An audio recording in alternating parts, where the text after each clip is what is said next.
এই মুহূর্তে সবথেকে বড় খবর হলো বিএলওরা কিন্তু বাড়িতে বাড়িতে আপনাদের যে এনুমিনেশন ফর্ম বা অ্যানেক্সার 3 ফর্ম কিন্তু বাড়িতে বাড়িতে দিয়ে গেল। এই ফর্ম নিয়ে কিন্তু আমজনতা আতঙ্কিত। কীভাবে এই ফর্ম ফিল আপ করবে, রিলেটিভের জায়গায় কী লিখবে, রিলেশনশিপের জায়গায় কী লিখবে। যার 2002 সালের নাম নেই ভোটার তালিকায়, 2002 সালে যার এসআইএস লিস্টে নাম নেই, সে কীভাবে ফর্ম ফিল আপ করবে। যার 2002 সালে তার মা বাবার বা আত্মীয়র নাম নাই, সে কীভাবে ফর্ম ফিল আপ। এই নিয়ে মানুষ কিন্তু প্রচুর আতঙ্কিত হওয়ার কোনো কারণ নেই। আমি সুব্রত, গভর্নমেন্ট আপডেট চ্যানেলে প্রতিনিয়ত আমি আপনাদেরকে আপডেট দিতে থাকি। তো আমার ভিডিওগুলো পেতে অবশ্যই আমার চ্যানেলটিকে সাবস্ক্রাইব করুন, পাশে থাকা বেল নোটিফিকেশনটা অন করে রাখুন। আর আমার ভিডিও ভালো লাগলে অবশ্যই একটা লাইক এবং শেয়ার এবং সাবস্ক্রাইব করতে ভুলবেন না। আর যারা ফেসবুক থেকে দেখছেন তারা অবশ্যই আমার পেজটিকে ফলো করে রাখুন। তো আপনার যাদের 2002 সালে নাম নেই বা 2002 সালে এসআই লিস্টে নাম নেই, তারা কীভাবে ফর্ম ফিল আপ করবেন। যে বিবাহিত মহিলা কীভাবে ফর্ম ফিল আপ করবেন, অবিবাহিত মহিলা কীভাবে ফর্ম ফিল আপ করবেন। যাদের 2002 সালে না দাদু ঠাকুমা বাবা মার নাম নেই, সেই ব্যক্তিরা কীভাবে ফর্ম ফিল আপ করবেন, আমি স্টেপ বাই স্টেপ এই ভিডিওর মধ্যে আপনাদেরকে আমি জানাবো। এবং আপনাদের ফর্ম ফিল আপ করতে কোনো অসুবিধা হবে না, আপনার কোনো আতঙ্কিত হবেন না। শুধু আমার ভিডিওটা স্কিপ না করে প্রথম থেকে শেষ পর্যন্ত দেখতে থাকুন। হ্যাঁ দর্শক বন্ধু, তো আমি চলে এসেছি কম্পিউটারের স্ক্রিনে। তো আমাদের যে বাড়ি বাড়ি থেকে এনুমিনেশন ফর্ম দিয়েছে, সেই ফর্মই কিন্তু আমি একটা কালেক্ট করে আপনাদের সামনে কিন্তু শো করছি। আপনারা দেখতে পাচ্ছেন কোন ব্যক্তি কীভাবে ফর্ম ফিল আপ করবে, স্টেপ বাই স্টেপ কিন্তু আমি ভিডিওর মাধ্যমে বোঝাবো। একটু স্কিপ করলে কিন্তু এড়িয়ে যাবেন, মিস করবেন। কোন ব্যক্তি কোনভাবে কীভাবে ফর্ম ফিল আপ করবে আমি কিন্তু পুরোটাই কিন্তু বোঝানোর চেষ্টা করব। যার 2002 সালের লিস্টে নাম আছে সে কীভাবে ফর্ম ফিল আপ করবে, যার 2002 সালের লিস্টে নাম নেই সে কীভাবে ফর্ম ফিল আপ করবে, যার 2002 সালে তার বাবা মা ঠাকুরমা দাদুর যার নাম নেই সে কীভাবে ফিল আপ করবে। এবং যে বিবাহিত মহিলা এক বিধানসভা থেকে অন্য বিধানসভায় ভোটের ছবি ট্রান্সফার করেছে, সে কীভাবে ফর্ম ফিল আপ করবে। তো আমি স্টেপ বাই স্টেপ বোঝানোর চেষ্টা করব। বিবাহিত মহিলা বা অবিবাহিত মহিলা কীভাবে ফর্ম ফিল আপ করবে আমি কিন্তু স্টেপ বাই স্টেপ বোঝানোর চেষ্টা করব। আমার ভিডিওটা একটু লং হয়ে যাবে, আপনারা একটু ধৈর্য সহকারে দেখুন। আমার ভিডিওটা আপনাদের অবশ্যই সাহায্য করবে ভিডিওটার মাধ্যমে। তো প্রথমে আমি যে কথাটা বলেছিলাম, এর আগেও ভিডিওতে বলেছিলাম যে আপনাদের যে ইনুমিনেশন ফর্ম থাকবে সেই ফর্মে দেখতে পাচ্ছেন নেম এবং কন্ট্যাক্ট নাম্বার অফ বিএলও। তো বিএলওর যে কন্ট্যাক্ট নাম্বার, নাম এবং ফোন নাম্বার কিন্তু এখানে কিন্তু থাকবে। তো দেখতে পাচ্ছেন কিন্তু সেটাই হয়েছে, আমাদের যে বিএলও আছে সেই বিএলওর কিন্তু নাম এবং ফোন নাম্বার কিন্তু আপনাদের সামনে প্রিন্টেড আছে। এরপরে দেখতে পাচ্ছেন বাঁ দিকে যে বক্সটা আছে, এই বক্সটাতে দেখছেন যে ক্যান্ডিডেট, সেই ক্যান্ডিডেটের কিন্তু নাম এবং এপিক নাম্বার এবং অ্যাড্রেস কিন্তু প্রিন্টেড আছে। এটাও বলেছিলাম যে প্রিন্টেড থাকবে। এরপরে ঘরটায় দেখতে পাচ্ছেন যে ক্রমিক সংখ্যা, অংশ নম্বর, এগুলো কিন্তু প্রিন্টেড থাকবে। আপনি কোন কেন্দ্রে ভোট দেন সেটা প্রিন্টেড থাকবে। আপনার বিধানসভা বা লোকসভার কোন অন্তর্গত কোন জায়গায় বাস করছেন সেটা কিন্তু প্রিন্টেড থাকবে। এরপর দেখছেন যে কিউআর কোডটাও কিন্তু বলছে প্রিন্টেড থাকবে। আর আপনি এইটা যদি স্ক্যান করেন তো এইখানে কিন্তু আপনার যে বর্তমান ছবিটা আছে সেই ছবিটাও দেখতে পাবেন এবং ভোটের যে এপিক কার্ড নাম্বার অ্যাড্রেসটা কিন্তু এই কিউআর কোডের মধ্যে বর্তমানে অবস্থিত আছে। এরপরে বলেছিলাম যে আপনাদের ঘরটায় কিন্তু আপনাদের যে একটা ফটো, বর্তমান যে আপনার ভোটার কার্ডের ফটো সেটা কিন্তু প্রিন্টেড থাকবে। তো আপনারা দেখতে পাচ্ছেন ভোটের ছবিটাও কিন্তু এখানে প্রিন্টেড আছে।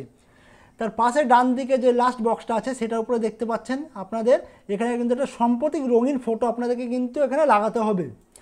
এই রঙিন ফটোটা কিন্তু সবারই জন্য কমন। এটা যে কোনো ব্যক্তি 2002 সালের লিস্টে নাম থাক বা না থাক, যাদের 2025 সালে নাম আছে তাদের জন্য কিন্তু এটা ম্যান্ডেটরি। আর উপরে যে বক্সটা আপনি দেখতে পাচ্ছেন যে এগুলো নাম বা বিএলও যাদের 2025 সালে ভোটার লিস্টে নাম আছে তাদের জন্য কিন্তু এটা ম্যান্ডেটরি বা তাদেরটাই কিন্তু এখানে প্রিন্টেড করা আছে। এমন কোনো ব্যক্তি আছে যার 2025 সালে কিন্তু নাম নেই, সেই ব্যক্তির কিন্তু এখানে কিন্তু প্রিন্টেড থাকবে না। এরপরে দেখতে পাচ্ছেন জন্ম তারিখ, আধার নম্বর, মোবাইল নম্বর, পিতা অভিভাবকের নাম, পিতা অভিভাবকের এপিক নম্বর, মায়ের নাম, মায়ের এপিক নাম্বার, স্বামী স্ত্রীর নাম বা স্বামী স্ত্রীর এপিক নাম্বার। আপনারা দেখতে পাচ্ছেন এইগুলো কিন্তু প্রত্যেক জনাকে ম্যান্ডেটরি, মানে প্রত্যেক ব্যক্তিকে কিন্তু এই ঘরটা কিন্তু আপনাকে ফিল আপ করতেই হবে। মাস্ট বি, আপনাকে এই ঘরটা ফিল আপ করতেই হবে। এই ঘরটা সবার জন্য, যার 2002 সালে নাম আছে তাকেও ফিল আপ করতে হবে, যার 2002 সালে এসআই লিস্টে নাম নেই তাকেও ফিল আপ করতে হবে, যার দেখা গেলো 2002 সালে নাম নেই বা 2002 সালে তার বাবা ঠাকুমা বা জেঠিমা যার নাম নেই তাদেরকেও কিন্তু এই ঘরটা ফিল আপ করতে হবে। এই ঘরটা কিন্তু প্রত্যেকের জন্য ফিল আপ করতেই হবে। এরপরে নিচে চলে আসে, আমি নিচে চলে আসার পর স্ক্রল করবো, একটু স্ক্রল করে কিন্তু আমি নিচে চলে আসবো। নিচে চলে এসে দেখছেন যে সর্বশেষ এসআইআর নির্বাচক তালিকা থেকে নির্বাচকের বিবরণ, যে বাঁ দিকের ঘরটা দেখতে পাচ্ছেন, এই ঘরটা সম্বন্ধে আমি প্রথমে বলি। তো যে ব্যক্তি 2002 সালে এসআইআর লিস্টের নাম আছে সেই ব্যক্তিকে এই ঘরটা ফিল আপ করতে হবে। আবার শুনুন, যে ব্যক্তি 2002 সালে এসআই লিস্টে নাম আছে তাকে এই ঘরটা ফিল আপ করতে হবে। আর আপনি ডান দিকে যে ঘরটা দেখতে পাচ্ছেন এই ঘরটা কিন্তু তাদেরকে ফিল আপ করতে হবে না। 2002 সালে যার লিস্টে নাম আছে এই ঘরটা কিন্তু ফাঁকাই রেখে দেবেন। এই ঘরে কিন্তু কোনো রকম লেখালেখি করবেন না। কোনো রকম যদি লেখালেখি করেন তাহলে কিন্তু আপনার ফর্মটা বাদ যাবে, এমনকি আপনার 2025 সালে এসআই লিস্ট হচ্ছে সেইখান থেকে কিন্তু আপনার নাম বাদ যেতেও পারে। তাই আপনারা যে ফর্মটা ফিল আপ করবেন অত্যন্ত যত্ন সহকারে ফর্মটি ফিল আপ করবেন। তাই আমি বাঁদিকে চলে আসবো। প্রথমে বাঁদিকে আপনারা দেখতে পাচ্ছেন নির্বাচকের নাম। যে ব্যক্তি 2002 সালে লিস্টের নাম আছে সেই ব্যক্তি 2002 সালে আপনি নামটা লিখে দেবেন। এরপর আপনার এপিক নাম্বারটা কিন্তু 2002 সালে যে এসআই লিস্ট আছে সেই লিস্টে কিন্তু আপনি পেয়ে যাবেন। অনেক ক্ষেত্রে কারো কোনো থাকছে না, কোনো অসুবিধা নেই, দিলেও হবে না দিলেও হবে। এরপর আত্মীয়র নাম। এখানে আত্মীয় বলতে কিন্তু আপনার বাবার নামটা বোঝাতে হবে। আপনার কিন্তু এসআই লিস্টে দেখবেন যে পিতার নাম আছে সেই নামটা কিন্তু এখানে বসিয়ে দেবেন। এরপর সম্পর্ক। এই যে সম্পর্ক আত্মীয় নিয়ে কিন্তু মানুষের মনে ফর্ম ফিল আপ নিয়ে অনেক দ্বিধা আছে, তাই এটা আমি এখন কিন্তু পরিষ্কার ক্লিয়ার করে বলছি। এখানে সম্পর্কটা কার মধ্যে হবে? নির্বাচকের নাম এবং আত্মীয়ের নামের মধ্যে যে সম্পর্কটা থাকবে সেই সম্পর্কটা কিন্তু এখানে লিখতে হবে। তা নির্বাচকের নাম ধরলেন আমি ম্যান্ডেটরি বললাম রাহুল দাস, এবং আত্মীয়ের নাম হয়ে গেল সবুজ দাস। তো এদের মধ্যে কি সম্পর্ক? পিতা পুত্র। তাই আপনি সম্পর্কে কিন্তু আপনি এখানে পিতা লিখে চলে যাবেন। ক্লিয়ার? এখানে কিন্তু সম্পর্ক যায় পিতা লিখবেন। আর যেখানে দেখতে পাচ্ছেন জেলা, যার যার জেলা থেকে আপনি দেখছেন বা যার জেলায় বাস করছেন এখানে সেই ডিস্ট্রিক্টের বা জেলার নাম লিখে দেবেন। রাজ্য তো সবার জন্য এক, ওয়েস্ট বেঙ্গল, পশ্চিমবঙ্গ। আর বিধানসভা ক্ষেত্রের নাম, আপনি কোন বিধানসভায় ক্ষেত্রে বসবাস করছেন। যেহেতু আমি মুর্শিদাবাদের হরিয়ারপাড়া জেলায় বাস করি, তো আমি এখানে হরিয়ারপাড়া আমাদের বিধানসভার নাম, আমি হরিয়ারপাড়া লিখে দেবো। যার যেটা বিধানসভার নাম সেটা লিখবেন। বিধানসভা ক্ষেত্রের নম্বর, আপনার যে বিধানসভা ক্ষেত্রের নম্বর কত সেটা কিন্তু আপনাকে লিখতে হবে। এমন দেখা গেলো অনেকজনের 62, অনেকজনের 63। যে ক্রমিক সংখ্যা আছে আমাদের 1 থেকে 299টা পর্যন্ত বিধানসভা আছে, সেই বিধানসভার কিন্তু কাউন্টিং নম্বরটা এখানে আপনাকে লিখতে হবে। তা আমাদের হরিয়ারপাড়া যে বিধানসভার নম্বর সেটা হচ্ছে আমাদের 62, সেটা কিন্তু আমরা এখানে লিখে দেবো। এরপর দেখতে পাচ্ছেন অংশ নম্বর। এই অংশ নম্বরটা আপনি কোথা থেকে কালেক্ট করবেন বা কোথায় পাবেন এটা নিয়ে মানুষের মধ্যে অনেক সংশয় আছে। তা আপনারা যে 2002 সালে যে এসআই লিস্টটা বের করেছেন সেই লিস্টের কিন্তু উপরে ডান দিকে কিন্তু লেখা থাকবে অংশ নম্বর। সেই অংশ নম্বরটা আপনার লেখা থাকতে পারে হয়তো 27, 28, এইভাবে কিন্তু 133 এরকম অনেকই লেখা আছে। আপনি কিন্তু সেই নম্বরটা কিন্তু এখানে বসিয়ে দেবেন অংশ নম্বর। যেহেতু আমার 28 অংশ নম্বর, কিন্তু এখানে আমি 28 লিখলাম। এরপর দেখছেন ক্রমিক সংখ্যা। ক্রমিক সংখ্যাটা কি? আপনার দেখা গেলো যে বুথে হয়তো আপনার 1 থেকে 1200 ভোটার আছে, সেই সংখ্যাটাকে কাউন্টিং করার জন্য যে 1 থেকে 1200 পর্যন্ত লেখা যাবে সেটাকেই বলছে ক্রমিক সংখ্যা। তা আপনি যে আপনার যত নম্বর আপনার লিস্টে নাম থাকবে 1 থেকে 1200-র মধ্যে সেই ক্রমিক সংখ্যাটা লিখে দেবেন। এক্সাম্পল, উদাহরণস্বরূপ দেখা হলো আপনার 122 নম্বরের নাম আছে, তা আপনি এখানে 122 নম্বর লিখে দেবেন। তা এই গেল যাদের 2002 সালে এসআই লিস্টে নাম আছে তাদের জন্য গেল। এবার আমি চলে আসি যাদের 2002 সালে এসআই লিস্টে নাম নেই, তারা চলে আসবে এই ডান দিকের ঘরটা ফিল আপ করার জন্য। তা আপনি ধরুন আপনার তো 2002 সালে লিস্টে নাম নেই বলে আপনি ফিল আপ করবেন, তো এখানে আপনার বাবার কিন্তু নাম আছে। তা বাবার নামের জায়গায় আপনি সেম একই বাবার নাম লিখবেন। এরপর বাবার এপিক নাম্বার লিখবেন। এরপর বাবার বাবা মানে আপনার দাদুর নাম লিখবেন। এরপর আপনাদের যে সম্পর্ক অবশ্যই পিতা, জেলা মুর্শিদাবাদ বা যে যার জেলা থেকে লিখছেন জেলা লিখবেন। রাজ্যের নাম লিখবেন, বিধানসভা ক্ষেত্রের নম্বর, অংশ নম্বর, ক্রমিক সংখ্যা, যেটা আমি ডান দিকে বোঝালাম, বাঁ দিকে বোঝালাম, সেম এইগুলো কিন্তু একই হবে। এবার আসা যাক আপনার বাবার নাম নেই, 2002 সালে এসআই লিস্টে কিন্তু আপনার বাবার নাম নেই, তাহলে আপনি কি করবেন? এখানে আপনার দাদু বা আপনার যদি ঠাকুমার নাম থাকে তার নামটা কিন্তু এখানে কিন্তু আপনাকে বসাতে হবে।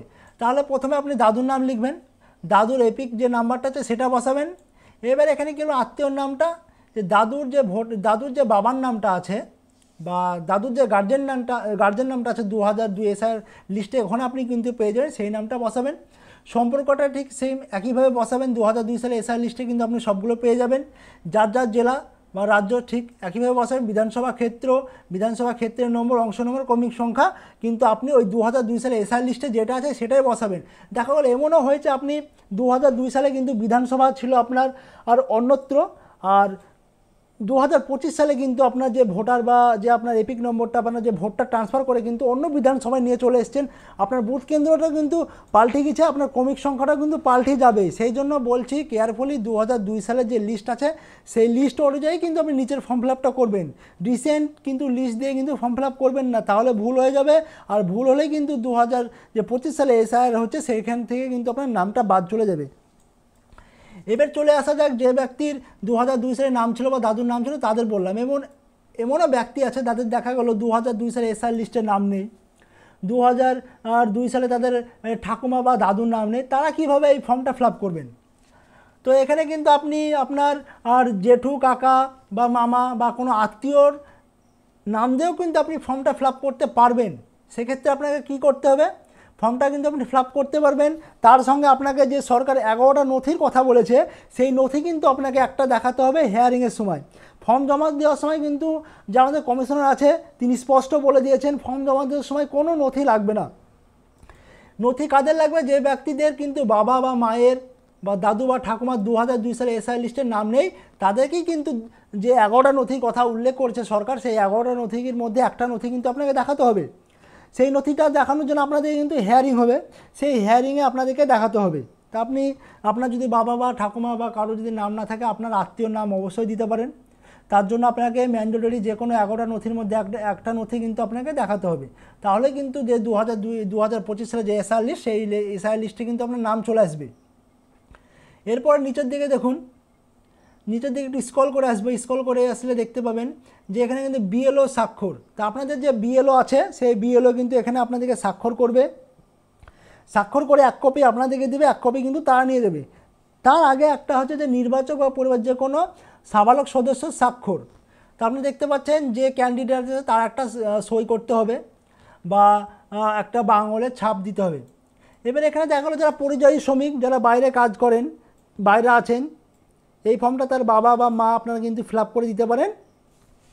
কিন্তু গার্জেন হিসেবে আপনার বাবা মা যে কাউকে সই বা আপনাদেরকে টিপ ছাপ দিতে হবে। তো আমি একদম ক্লিয়ার আপনাদেরকে বোঝালাম কি করতে হবে। এসআইআর নিয়ে কোনো আতঙ্কিত নাই, ফর্ম দিয়ে গিয়েছে, আপনার ফর্ম সুস্থভাবে কেয়ারফুলি ফর্মটা ফিল আপ করুন, আস্তে আস্তে ফিল আপ করুন। আমি কিন্তু একদম নির্ভুল পদ্ধতিতে, সঠিক পদ্ধতিতে কিন্তু আপনাদেরকে কীভাবে ফর্ম ফিল আপ করতে হবে, কোন ব্যক্তি কীভাবে ফর্ম ফিল আপ করবে পুরোটাই কিন্তু ক্লিয়ার করে দিয়েছি। তো দর্শক বন্ধু, আমি কম্পিউটারের সাহায্যে যে অ্যানিমেশন ফর্ম আছে সেই ফর্মটা আপনাদের কীভাবে ফিল আপ করতে হবে স্টেপ বাই স্টেপ আমি বোঝানোর চেষ্টা করলাম। তো আমার যদি ভিডিওটি ভালো লেগে থাকে অবশ্যই লাইক শেয়ার সাবস্ক্রাইব করুন, এবং আপনাদের ফর্ম ফিল আপে যদি কোনো রকম অসুবিধা হয় তা আমাদের কমেন্ট বক্সে অবশ্যই জানান। আপনাদের কমেন্টে রিপ্লাই করে দেওয়ার আমরা অবশ্যই চেষ্টা করব, এবং আপনাদের রিপ্লাই দেওয়ার জন্য আমরা সর্বদা প্রস্তুত।